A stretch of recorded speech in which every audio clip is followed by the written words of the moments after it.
just like with everything, I'm kind of looking for what might be the leading edge of my drawing to set up my perspective. I'm actually going to start way down here with where the front of this buckle is. I'm going to draw in a vertical, represents that leading edge. I'm going to make this angle, I don't know, that's maybe about 30 degrees. And ultimately, the bottom edge of everything's going to fall along that angle. And then I want this angle to be a little bit steeper, not too much steeper. But what that means, again, is that if this angle, you know what? There's not much difference. But this angle will converge a little bit slower towards the right vanishing point. So I'm going to go ahead and draw basically what will be the footprint of my drawing. And this is a really long drawing. It's not very tall.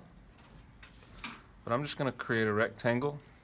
I'm going to carry that rectangle all the way back. How are your straight lines coming? Better? Yeah. All right. And so now that I've begun to establish this, if we come back and reference this image, what I want to make sure is that these buckles line up with the male components line up with the female components, and they'll snap in. And so I'm going to line up these edges, and I'm going to try and center this on my page. So I'm going to put I'm going to go ahead and just put a plane in the middle that just represents kind of the halfway point. So reference, if you're still struggling with convergence, one of the things that I will often do is I'll set it up and I'll reference this, and again I'll do that little trick where I just rotate my page just a little bit. I'll even put one back here.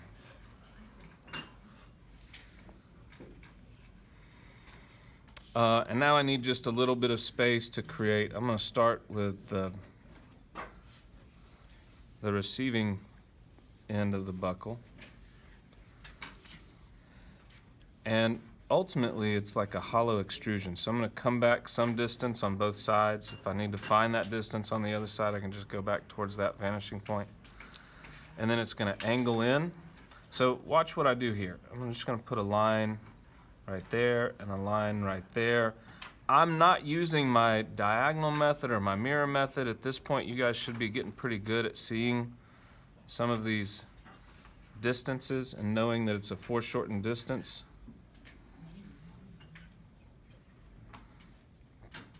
If you need to on this angle that I'm putting in here, look at this point and carry it over. Look at this point and carry it over, and if you're essentially just kind of connecting the dots. Same thing here. I'm just going to look at my vanishing line, carry that back. I'm going to have a very similar angle, so I'm looking at that distance.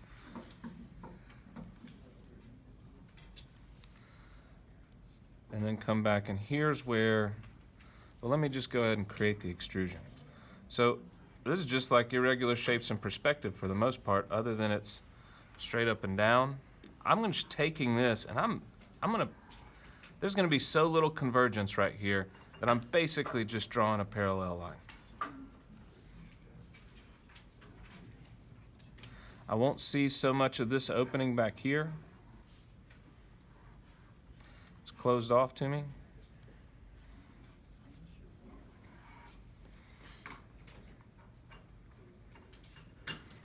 So I'll give you guys a minute to catch up. I'm just going to darken in what I've got so far. What I'm going to do, we've barely mentioned this, but I want the edges, at least right here, and when we get back there and right here, I want to put in a double line to represent a fillet. Now, I made that probably a little too dark. So there's just a fillet or a radius. See, do I see any of that back there? I don't see any of that back there.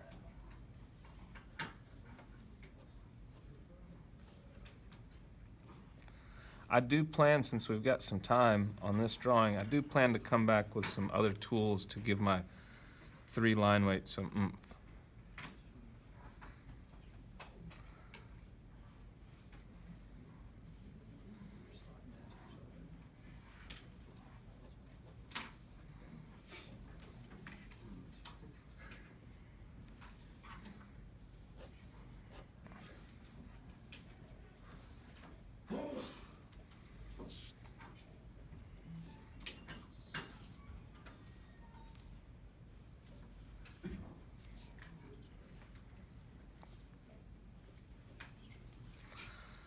So from here, my buckle has to be hollow to allow this little snap latch to pop in here. So I'm going to add the hollow aspects, and when thinking about 3 line weight, I need to fix this right here. I'm thinking about 3 line weight. This edge, I see all 8 legs of the spider, but this one, this hollow portion, will just be a little bit darker.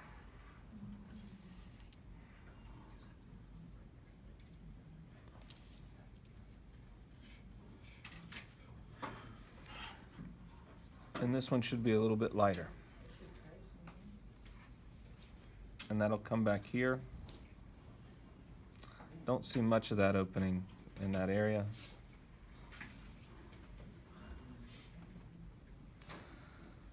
Okay.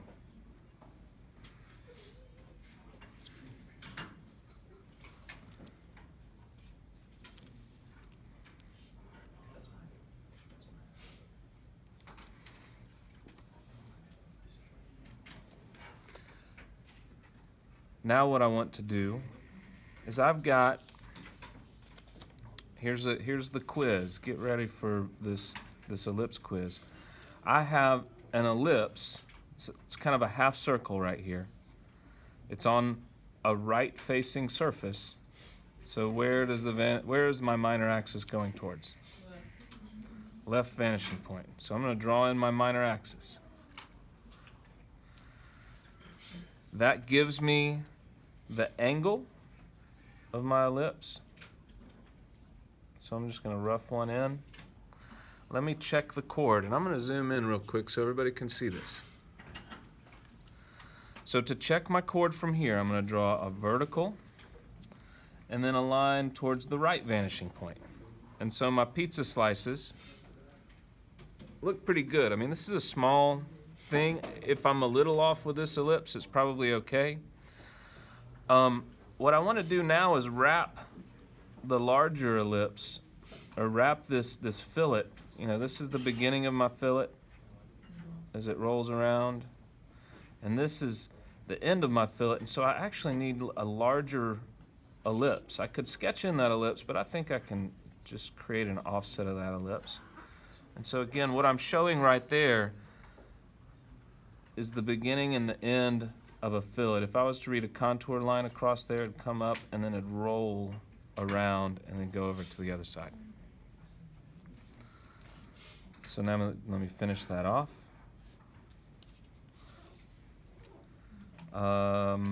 That fillet, or that radius, or that half ellipse starts right there. I can look at the portion of the ellipse that this takes on, and I don't even think I need to draw an ellipse back there. If I do, or if you feel like you still need to draw that ellipse, then just sketch it in. But we don't see much of it. I need to offset that ellipse. Whoa, that's bad. And offset this one some distance, because I've got to have my little nylon strap come through here. So I'm looking at this area right here. I did not get my angles correct on these ellipses. Your page is done. Oh.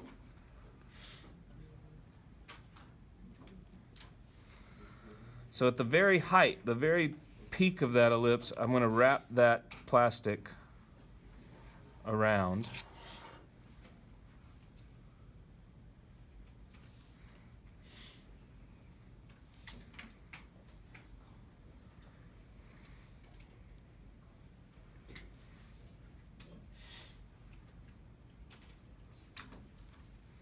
Wrap that around. I'll see some of this. And then I've basically got just this nylon, which would be sewn through here, that I need to just essentially, somewhere about right here, I'm going to just draw in basically a ribbon that's coming in.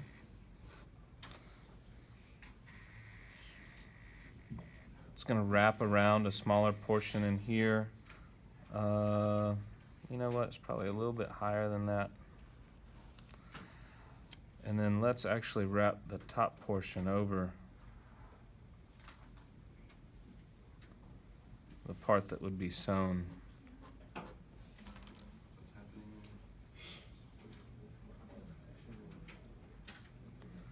So what I'm sketching right now is just nylon that would be wrapping around a pin. And this is exactly that irregular shapes and perspective. It's essentially just a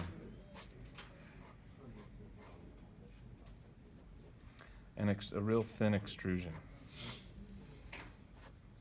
And I'll fix that a little bit later. Let's see, make sure this is going towards my vanishing point.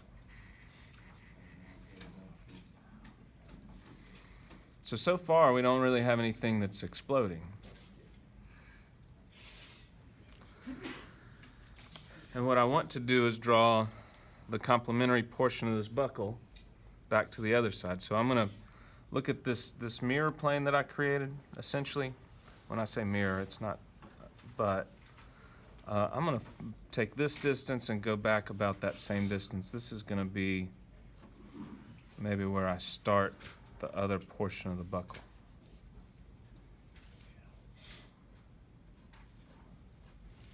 Do y'all need a minute to catch up? Yes. So back here, this face meets this face, right in there. So this is the only thing that is the same width as this.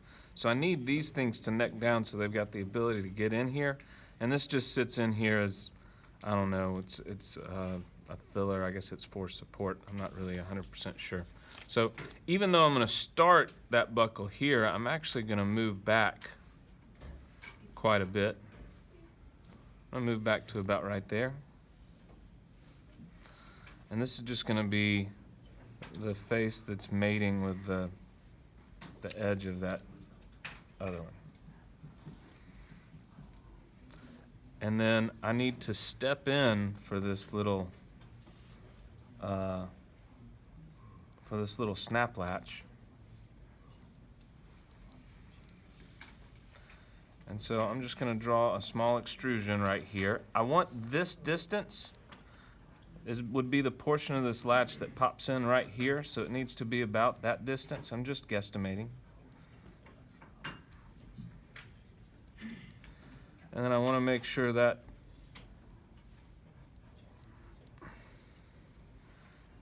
that angle would allow it to kind of wedge in there.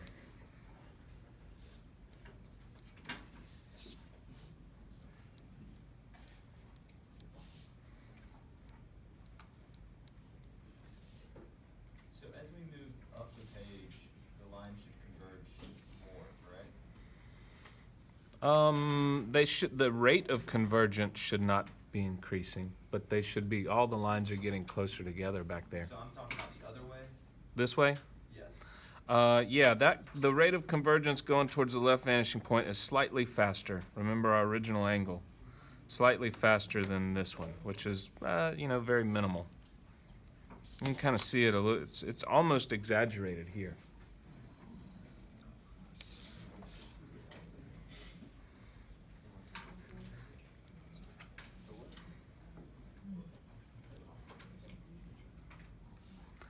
Okay, so the height of this, let me find the center of this little surface right here.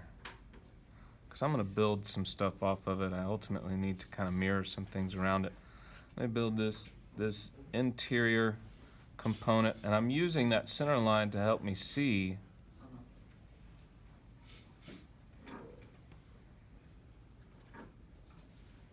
this is what I meant earlier today with we should be getting somewhat to the point where we can kind of see a lot of these things, and we don't necessarily use all the construction techniques. If I need to use it somewhere, I'll try and use it.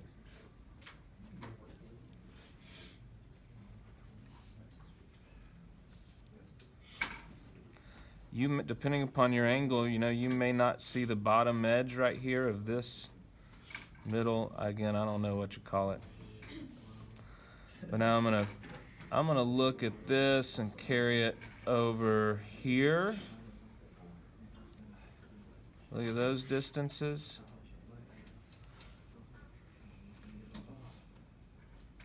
This is just coming straight forward. Carry that point over, that would give me that. This I can carry over that peak of the latch portion, and come back. And then extrude it. And I'll make some adjustments, it looks like, in just a minute.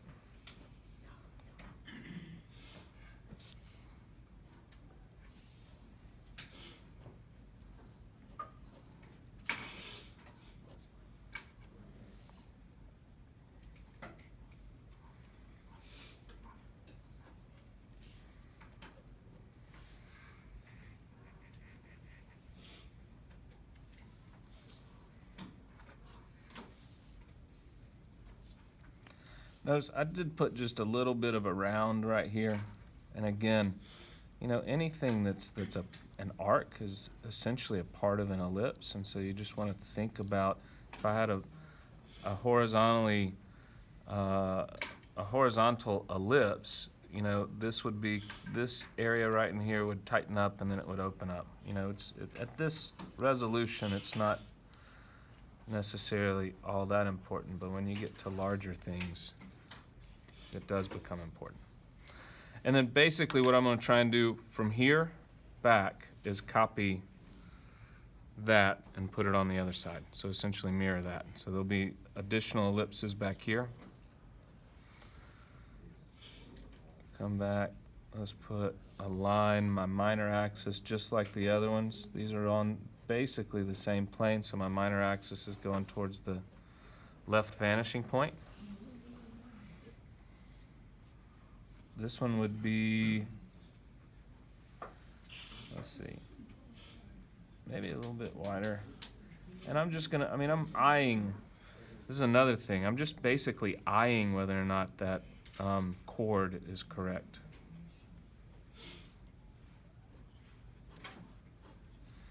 And the more you work on these ellipses, the less you'll even need to rely on the chord.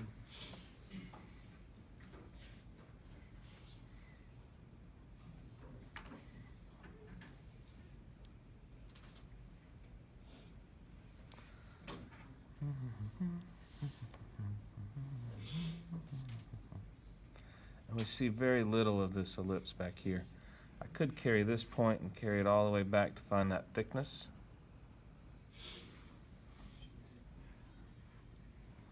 Basically transitions into nothing. Carry this thickness.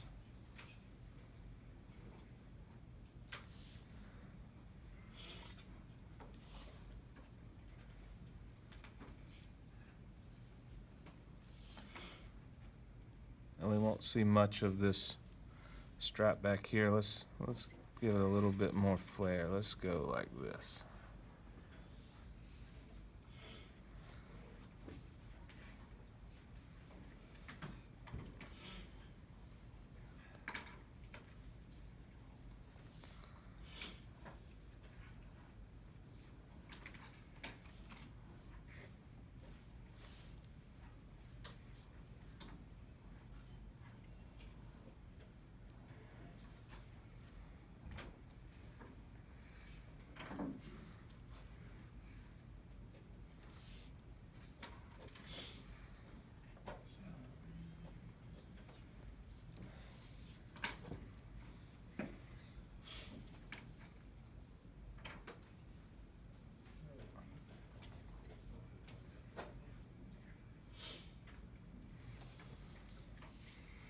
And I'll finish with just another little detail like that back there. And ultimately what's left is just cleaning this up and adding 3 line weight, which again can be added. I need to fix this right here. That 3 line weight could be added with razor point and flare tip. I'll probably, or maybe Sharpie.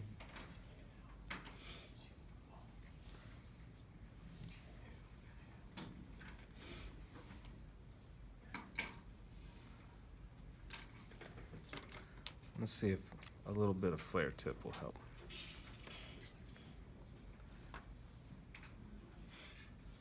I'm just going to hit these. I'm basically going to apply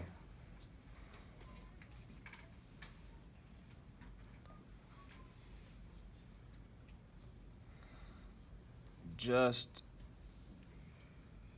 to things that might have shadow behind them.